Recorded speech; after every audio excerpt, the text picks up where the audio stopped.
Existe um mito confortável: o mito do monstro. A ideia de que o mal tem presas afiadas, olhos injetados de sangue e vive escondido debaixo da cama. Mas a psiquiatria forense nos ensina algo muito mais perturbador. O mal, na maioria das vezes, tem um rosto comum. Ele sorri em fotografias de família. Ele conversa com vizinhos. Ele é confiável, prestativo, normal. E é exatamente isso que o torna perigoso. Você precisa entender uma verdade desconfortável. O cérebro humano é capaz de desligar a empatia como quem desliga um interruptor. Não porque a pessoa seja um demônio, mas porque determinados mecanismos psicológicos e neurobiológicos falham, ou são deliberadamente ignorados. Neste vídeo, nós não vamos explorar o horror do ato. Nós vamos dissecar a mente por trás dele, com rigor clínico, sem sensacionalismo, sem indulgência. E eu deixo claro desde o início: compreender não é absolver, explicar não é perdoar. O abuso é crime, é violência, é devastação psicológica e deve ser condenado de forma inequívoca. Mas se você quer proteger crianças, você precisa entender como funciona a mente que as ameaça. Fique até o final, porque conhecimento é ferramenta de prevenção. A diferença crucial: fantasia não é ação. Vamos começar por uma distinção essencial. Pensamento não é comportamento. Todo ser humano experimenta pensamentos intrusivos, ideias que surgem sem convite, impulsos passageiros, imagens mentais desconfortáveis. A maioria das pessoas sente repulsa imediata, culpa, medo, e o pensamento se dissolve. Por quê? Porque existe um sistema no cérebro chamado freio inibitório. Ele está fortemente associado ao córtex pré-frontal, especialmente suas regiões orbitofrontal e dorsolateral. Essa área é responsável por julgamento moral, antecipação de consequências, controle de impulsos. Quando você pensa algo inadequado e decide não agir, é o seu córtex pré-frontal dizendo: pare. Isso é errado. Isso terá consequências. Agora, imagine um cenário em que esse sistema é menos eficiente, ou está prejudicado por transtornos, ou é repetidamente ignorado até se tornar silencioso. Em alguns agressores, estudos mostram redução funcional nesse controle inibitório. Em outros, o sistema funciona, mas é racionalizado, justificado, distorcido.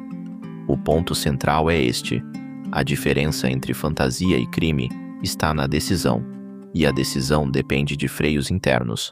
Quando o freio falha, o risco emerge. Você precisa entender isso. Não é o pensamento que define o criminoso, é a escolha reiterada de ultrapassar limites morais e legais.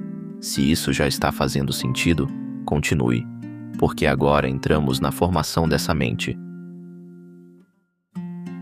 A formação da mente abusadora. Não existe uma única origem, mas existem padrões. 1. Fatores biológicos. Alguns indivíduos apresentam alterações em circuitos ligados ao medo e à empatia. A amígdala, estrutura central no processamento de medo e culpa, pode apresentar hipoatividade funcional em certos perfis antissociais. O que isso significa na prática? Menor resposta emocional ao sofrimento alheio, menor ansiedade antecipatória, menor freio moral baseado em empatia. Além disso, o sistema de recompensa, envolvendo estruturas como o núcleo accumbens, pode estar hiperassociado a estímulos inadequados. Isso cria um padrão de reforço distorcido. Mas atenção, biologia não é destino, predisposição não é sentença. Sem ambiente facilitador, sem distorções cognitivas, sem decisões conscientes, o crime não acontece. A ciência explica risco, não justifica violência. 2. O ciclo do trauma. Este é um ponto delicado. Muitos, mas não todos, abusadores foram vítimas de violência na infância. Isso não os absolve, não os transforma em vítimas eternas, mas ajuda a entender distorções. A criança que cresce em um ambiente onde limites são violados pode internalizar a distorção de que aquilo é normal. Surge o que chamamos na psicanálise de compulsão à repetição, a tentativa inconsciente de dominar aquilo que um dia foi vivido com impotência. Mas aqui está um dado crucial. A maioria das vítimas não se torna agressora. O trauma explica risco aumentado, não cria inevitabilidade. A diferença está nas escolhas, no tratamento recebido, no suporte, na responsabilização. Nunca confunda explicação com desculpa. 3. A desumanização. Este é o núcleo sombrio. Para abusar de uma criança, o agressor precisa antes desumanizá-la. Psicologicamente, isso envolve um processo de objetificação. A criança deixa de ser percebida como sujeito, passa a ser vista como instrumento, objeto de satisfação, objeto de poder, objeto de controle. Essa distorção cognitiva é sustentada por pensamentos como: ela gosta, não está sendo machucada, é só carinho, ninguém vai se prejudicar. Essas são racionalizações defensivas, mecanismos psicológicos para reduzir dissonância moral. Você precisa entender: o abusador frequentemente constrói uma narrativa interna onde ele não é o vilão. E é exatamente essa narrativa que o torna perigoso. Se você quer reconhecer sinais, continue. O mecanismo do grooming, a estratégia predatória. O abuso raramente começa com violência explícita. Ele começa com aproximação. O chamado grooming é um processo psicológico estruturado, frio, calculado. Funciona em etapas. 1. Seleção da vítima. Crianças mais isoladas, com baixa supervisão, com necessidade afetiva. 2. Construção de confiança. Presentes, atenção especial, segredos compartilhados. 3. Teste de limites. Toques acidentais, comentários ambíguos, observação da reação. 4. Isolamento. Criação de vínculo exclusivo, diminuição da influência de adultos protetores. 5. Normalização. Gradual dessensibilização. Redefinição de comportamentos como brincadeira. Nada disso é impulsivo. É estratégia predatória. E aqui está algo crucial. Muitos abusadores são altamente funcionais socialmente. Eles entendem normas, sabem o que é certo e errado. Eles escolhem manipular. Você precisa entender que o grooming é um crime psicológico antes de qualquer outro.